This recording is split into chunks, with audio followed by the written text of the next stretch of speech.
हिंदी पद्य साहित्य है, इसके आधार पर आपके 5 नंबर के प्रश्न पूछे जाते हैं आपसे। तो ये आपके लिए इम्पोर्टेंट हुआ, तो हम यूपी बोर्ड का करेंगे ये हिंदी पद्य साहित्य का इतिहास। इसे हम पद्य साहित्य भी कह सकते हैं। पद्य यानी जिसमें कविता आती है, काव्य आते हैं, या फिर इसके अलावा हम हिंदी साहित्य का इतिहास भी इसे कहते हैं। तो चलिए स्टार्ट करते हैं। अगर अभी तक आपने मेरे चैनल को सब्सक्राइब नहीं किया है तो आप जल्दी से मेरे चैनल को सब्सक्राइब कर दीजिए इसी तरीके की वीडियोस के लिए।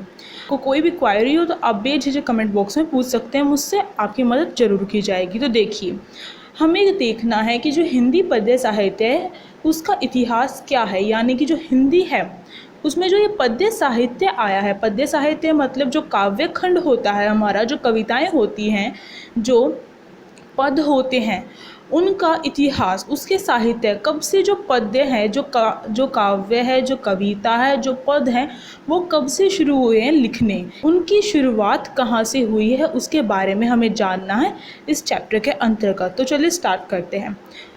हिंदी साहित्य जो है वो 4 भागों में विभाजित है। हिंदी साहित्य का जो हिंदी पद्य साहित्य 4 भागों में विभाजित है। पहला है आदिकाल, जिसे हम वीर गाथा काल भी कहते हैं। दूसरा पूर्व मध्य काल, जिसे हम भक्ति काल कहते हैं।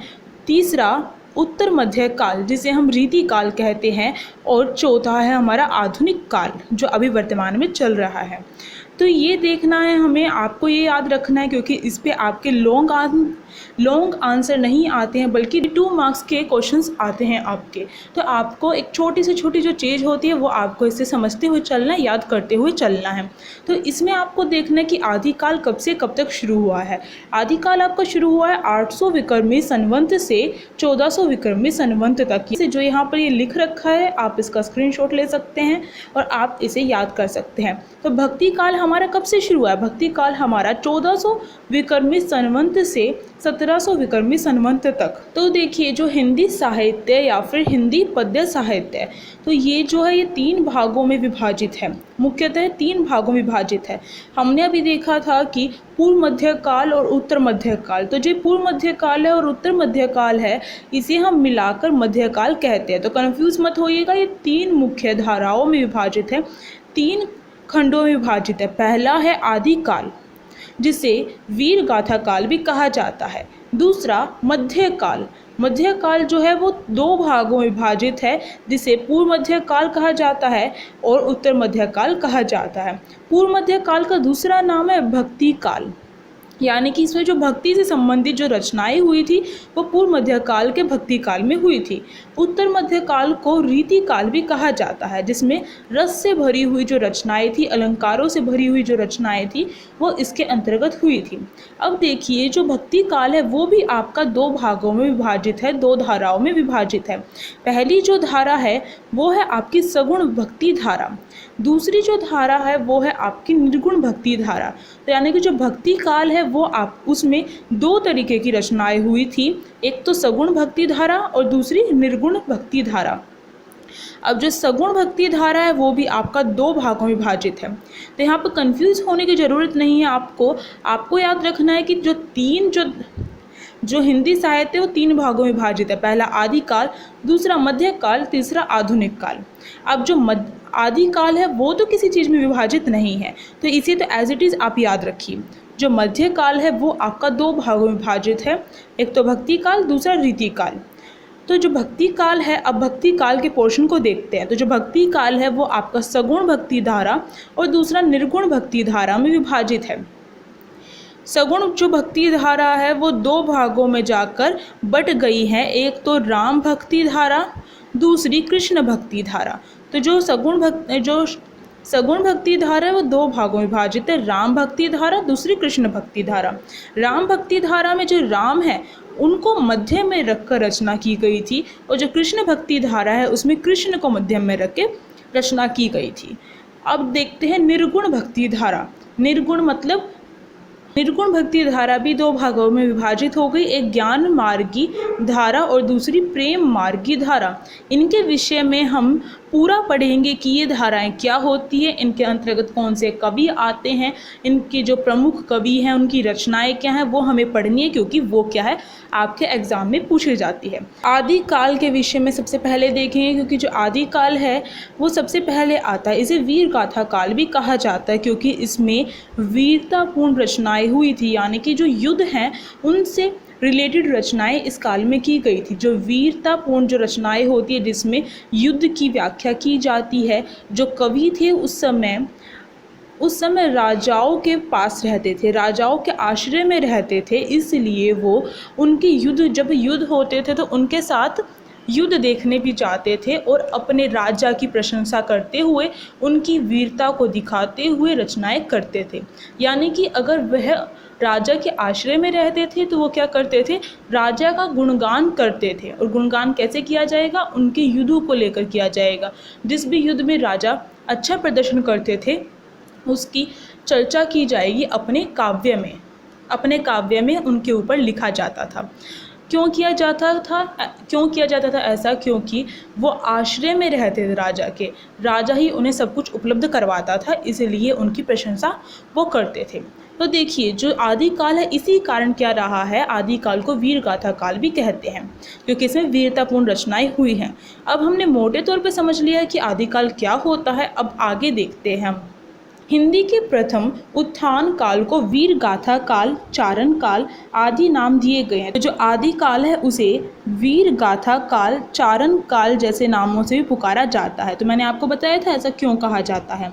आगे उस समय देश अनेक छोटे छोटे राज्यों में बटा हुआ था।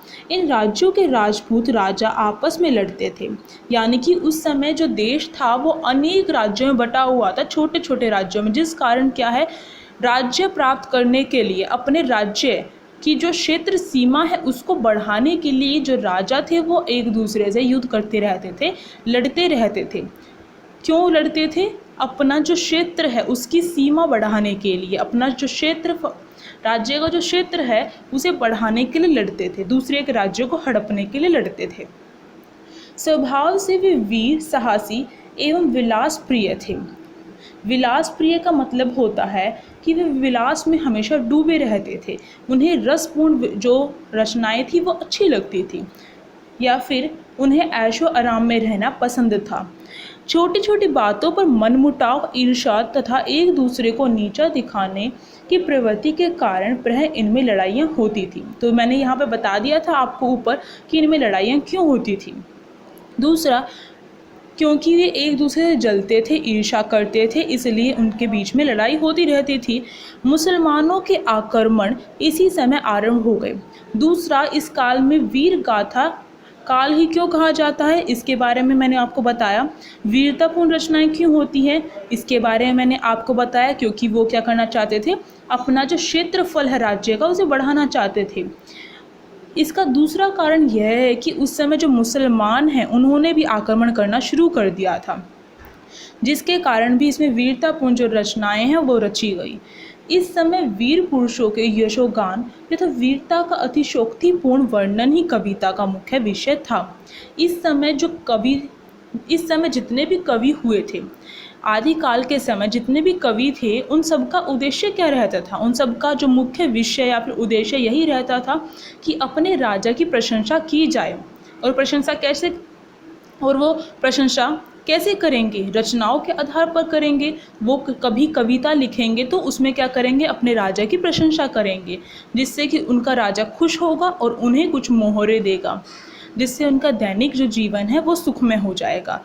तो इसलिए वो क्या करते थे, उनका मुख्य उद्देश्य रहता था कि जो वीर पुरुष है यानी कि जो राजा है उसका यशोगान करना, उसकी वीरता का यशोगान करना, और जो कभी कभार तो इतनी ज़्यादा उसकी वीरता की प्रशंसा की जाती थी कि वो अतिशोक्तिपूर्ण भी लगती थी। अतिशोक्तिपूर्ण का मतलब है कि सुनने में ऐसा लगता था जो असलियत होती थी उसे बढ़ा चढ़ा कर दिखाया जाता था। ये यहाँ पर डिटेल में इसलिए समझाया गया है कि इससे आपको समझ में आएगा कि जो वीर गाथा काल है उसका नाम वीर गाथा काल क्यों रखा गया। दूसरा, आपको इसकी जो प्रवृत्तियाँ हैं जो आपसे पूछी जाती हैं, प्रवृत्तियाँ यानी विशेषता, उनके बारे में समझने में आसानी होगी। अगर आपने किसी विषय को अच्छे से समझ लिया, किसी भी टॉपिक को अच्छे से समझ लिया, तो आपको बार बार रटने की ज़रूरत बिल्कुल नहीं पड़ेगी। बस आपको समझना है, ध्यान से समझना है, उसे आप कभी भी नहीं भूलेंगे। तो देखिए, आगे देखिए, अब इसकी प्रवृत्तियाँ बताई गई हैं। ये प्रवृत्तियाँ क्या होती है? प्रवृत्तियों का मतलब होता है विशेषताएँ। इस काल की क्या विशेषता थी या फिर इस काल की क्या प्रवृत्तियाँ थी, यह आपसे पूछा जाता है, इसलिए आपको ये ध्यान से देखना है। पहला है आश्रयदाता राजाओं की प्रशंसा। मैंने आपको पहले ही बताया, ये जो काल है आदिकाल, इसमें जो राजा महाराजा के आश्रय में रहने के कारण जो कवि हैं उनकी प्रशंसा करते थे और बहुत बार तो अतिशयोक्तिपूर्ण वर्णन भी किया था। तो ये पहला वाला आपको समझ में आ गया। दूसरा देखिए, सामूहिक राष्ट्रीयता की भावना का अभाव। इस काल में जो सामूहिक राष्ट्रीयता की भावना है, राष्ट्रीयता की भावना का मतलब क्या होता है? अपने राष्ट्र के प्रति जो भावुक होते हैं, हम अपने राष्ट्र के प्रति भावना हमारे मन में होती है, उसके लिए कुछ भी कर गुजरने की जो भावना होती है, उस समय उस चीज़ का अभाव था। क्योंकि उस समय युद्ध तो हो रहे थे, पर किस लिए हो रहे थे? जो राजा थे वो उस समय युद्ध कर रहे थे, पर किस लिए कर रहे थे? केवल अपने क्षेत्रफल को बढ़ाने के लिए। उन्हें अपने राष्ट्र से कोई लेना देना नहीं था। अपनी वीरता को दिखाने के लिए, अपने क्षेत्रफल को बढ़ाने के लिए ही युद्ध किए जा रहे थे। उन्हें अपनी जनता से कुछ भी लेना देना नहीं था। तो उस समय राष्ट्रीयता का अभाव था। तो जो रचनाएं की जा रही थी, जो कवियों के द्वारा, जो कवि हैं उनका कार्य क्या होता है? जो असलियत है उसे दिखाना। परंतु उस समय जो कवि थे वो, उनके अंदर राष्ट्रीयता की भावना नहीं थी। वो राष्ट्रीयता के ऊपर तो कुछ भी नहीं लिख रहे थे, तो राष्ट्रीयता का अभाव था। अगला तीसरा है, इसकी प्रवृत्ति या फिर विशेषता कही जा सकती है, ये है हमारी युद्धों के सुंदर और सजीव वर्णन। मैंने जैसे आपको बताया कि जो राजा महाराजा होते थे वो युद्ध लड़ने के लिए जाते थे अपने पड़ोसी राजाओं के साथ। तो उस समय जो कवि थे वो भी क्या करते थे? राजाओं के साथ चले जाते थे और वो क्या करते थे? जैसा युद्ध में देखते थे उसका बिल्कुल वैसा ही क्या करते थे? वर्णन अपनी कविताओं में करते थे। तो सजीव वर्णन होता था वो। सजीव वर्णन मतलब जैसा था वैसा का वैसा, एज इट इज़, और सुंदर, बिल्कुल सुंदर वर्णन और सजीव वर्णन किया जाता था। तो ये इसकी प्रवृत्ति है। तो यहाँ पर जो इसकी व्याख्या दी जा रही है इनकी प्रवृत्तियों की, मैं आपको पता है कि 2 नंबर का क्वेश्चन आता है कि आदिकाल की प्रवृत्तियाँ बताइए या फिर विशेषता बताइए। तो बहुत बच्चे क्या करते हैं, केवल ऐसे पॉइंट में लिख के आ जाते हैं। तो क्या होता है इससे, अगर आप, क्योंकि आपको अच्छे नंबर चाहिए, जितने बच्चे होते हैं उनसे हटकर आपको लिखना होता है, तो आप ऐसे लिखने के बाद इसकी यहाँ पर व्याख्या भी करेंगे 2 लाइनों में। तो इससे क्या होगा, इससे आपके मार्क्स बहुत अच्छे आएंगे। तो चलिए अब अगला देखिए, इसका पॉइंट है, चौथा है इसका वीर रस के साथ, यहाँ पर श्रृंगार लिखा है, श्रृंगार का भी वर्णन। तो हमें पता है कि जो आदिकाल है उसका नाम दूसरा वीर गाथा काल भी कहा जाता है इसे। तो इसमें वीर रस प्रधान रहा था, यानी कि जो वीर रस है उसके जब रचना होती थी उसमें जो वीर रस है उसका प्रयोग किया जाता था। परंतु इसके साथ साथ बहुत ऐसी कविताएं भी है, ऐसी रचनाएं भी मिली हैं जिसमें श्रृंगार रस का भी प्रयोग होता है। क्योंकि उस समय जो राजा महाराजा थे वे विलासितापूर्ण जीवन व्यतीत करते थे। विलास प्रिय थे, यानी कि विलासितापूर्ण जो जीवन है उसे व्यतीत करते थे, इसलिए श्रृंगारपूर्ण रचनाएं भी देखने को मिली हैं। तो केवल हम ऐसा नहीं कह सकते हैं कि जो एक रस है वो केवल एक ही रस, वीर रस की ही रचनाएं मिलती हैं इस काल में, ऐसा नहीं है। इसमें वीर रस के साथ साथ श्रृंगार रस की भी रचनाएं मिलती हैं। अगला, ऐतिहासिक व्रतों में कल्पना का प्राचुर्य। तो अगर ये जो 5th है, ये अगला, ऐतिहासिक व्रतों में कल्पना का प्राचुर्य। उस समय जितनी भी रचनाएं हुई हैं तो वो अब वर्तमान समय के लिए कौन सी रचनाएं कहलाएंगी? इतिहास की रचनाएं कहलाएंगी हमारी। इतिहास यानी कि जो हिस्ट्री में जो रचनाएं की गई थी तो उससे हम ये नहीं अपना इतिहास की रचना नहीं कर सकते। हम जो भी रचनाएं आदिकाल के समय हुई हैं उनसे हम अनुमान नहीं लगा सकते हैं कि उस समय का जो इतिहास है वो क्या रहा होगा, उस समय के काल में क्या चीज़ें रही होंगी, क्योंकि उस समय अधिक महत्व कल्पना को दिया जाता था, केवल अपनी रचना को अच्छा दिखाने के लिए। तो ये बात हुई हमारी यहाँ पर जो प्रवृत्तियाँ हैं उनकी। अब आगे देखिए, जो इस काल की रचनाएं हैं, जो आदि काल है उसकी जो रचनाएं हैं वो हमें दो रूपों में मिलती है, एक तो प्रबंध काव्य के रूप में और दूसरी वीर गीतों के रूप में। तो ये दो रूप भी आपको याद रखने हैं, एक तो प्रबंध काव्य और दूसरा वीर गीतों के रूप में।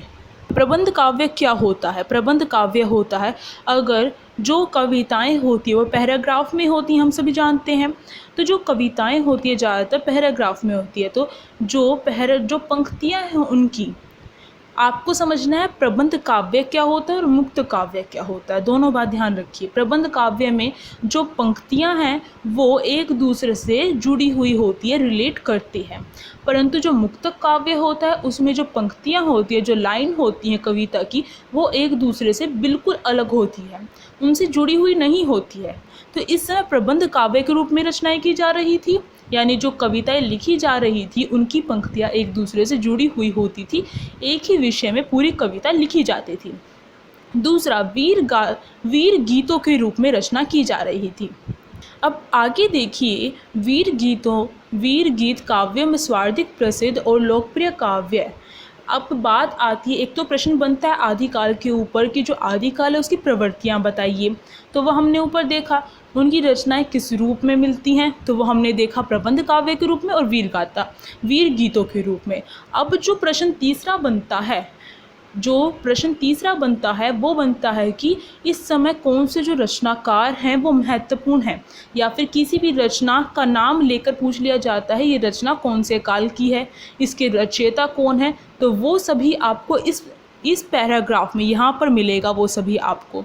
तो देखिए ध्यान से, क्योंकि एक एक लाइन क्या आपके लिए इम्पोर्टेंट है, क्योंकि आपके मार्क्स इन्हीं से बनेंगे। वीर गीत काव्यों में सर्वाधिक प्रसिद्ध और लोकप्रिय काव्य आल्हा खंड है। जो आल्हा खंड है वो सबसे ज़्यादा प्रसिद्ध काव्य कहा जा सकता है वीर गाथा काल का, आदिकाल का। जगनिक नामक भाट कवि द्वारा रचित इस काव्य में, तो ये जो आल्हा खंड है ये किसने रचित, इसके रचयिता कौन है? तो आपको क्या करना है, आपको साथ में आपको अभी इस समय जब आप वीडियो देख रहे हैं तो आपको कॉपी पेन लेना है और अपनी जो नोटबुक है या फिर कॉपी है उसमें क्या करना है, जो भी रचनाएं यहाँ पर बताई जा रही है उसके साथ साथ आपको उसके रचनाकारों के नाम लिखने हैं, क्योंकि इससे आपको आसानी होगी याद करने में। जो आल्हा खंड है उसके रचयिता का नाम है जगनिक नामक भाट कवि। तो ये इसके रचयिता हैं, ये भाट कवि थे और इनका नाम क्या है, जगनिक है। तो इसके रचयिता कौन है, इसके रचयिता जगनिक हैं। काव्य में महोबे के दो प्रसिद्ध वीरों, यानी कि महोबे के जो वीर हैं उनका वर्णन किया गया है। एक तो आल्हा का किया गया है और दूसरा उर्दल यानी कि उदय सिंह के बारे में इसमें वर्णन किया गया है। तो इतना डिटेल में तो जाने की ज़रूरत नहीं है, बस आपको ये याद रखना है जो आल्हा खंड है वो किसने लिखी है और कौन से काल की रचना है। तो आपको क्या करना है, आदिकाल यहाँ पर डाल लेना अपनी नोटबुक में, उसके बाद जो रचना है उसका नाम लिखना है, एक तरफ रचना डालकर उसका नाम लिखना है और दूसरी तरफ रचयिता का नाम लिखना है। इस काल में कुछ श्रृंगार रस की तथा भक्ति की रचनाएं भी हुई। मैंने आपको जैसे बताया था कि केवल वीर रस प्रधान ही नहीं रहा था, इसके साथ साथ जो और भी रस थे जैसे कि श्रृंगार रस है उसकी भी रचना हुई थी और कुछ भक्ति के बारे में भी लिखा गया था। किंतु प्रमुखता वीर रस के काव्यों की ही रही, चाहे कितने भी रसों की रचना हुई हो, परंतु इसमें जो प्रमुखता है वो वीर रस की रही है, यानी कि प्रमुख रूप से जो वीर रस है उसकी अधिक रचनाएं मिलती हैं। विद्यापति तथा अब्दुल रहमान इस युग के अन्य प्रसिद्ध रचनाकार हैं। तो आपको याद रखना है और कौन कौन रचनाकार इसके प्रमुख है, एक तो विद्यापति और दूसरे अब्दुल रहमान इस युग के क्या है प्रसिद्ध कवि रचनाकार माने जाते हैं। वीर गाथा कालीन ग्रंथों में विविध छंदों का प्रयोग मिलता है। जो वीर गाथा कालीन ग्रंथ हैं, यानी कि जो आदिकाल में जो भी ग्रंथ लिखे गए हैं जो जिनमें वीर रस प्रधान हैं, उनमें छंदों का प्रयोग भी मिलता है, यानी कि छंद प्रधान कविताएं भी लिखी गई थी उस समय। यहाँ पर जो छंद है, कुछ छंदों के यहाँ पर नाम दिए गए हैं, इन सब का प्रयोग इस काल के अंतर्गत मिलता है। बस आपको याद रखना है कि इस काल की क्या प्रवृत्ति यानी क्या विशेषता है। दूसरा आपको याद रखना है कि किस रूप में मिलती, कौन से रूपों में मिलती है इसकी रचनाएं, वो 2 रूप यहाँ पर बताए गए। तीसरा आपको याद रखना है कौन सा प्रसिद्ध और लोकप्रिय इसकी रचनाएं, वो आल्हा खंड है जिसका रचयिता कौन है, जगनिक है उसका रचयिता। और इसमें किसका जिक्र किया गया, आल्हा का और उर्दल का। चौथी बात, इसमें कौन से और प्रमुख रचनाकार हैं, वो है विद्यापति और दूसरा है अब्दुल रहमान।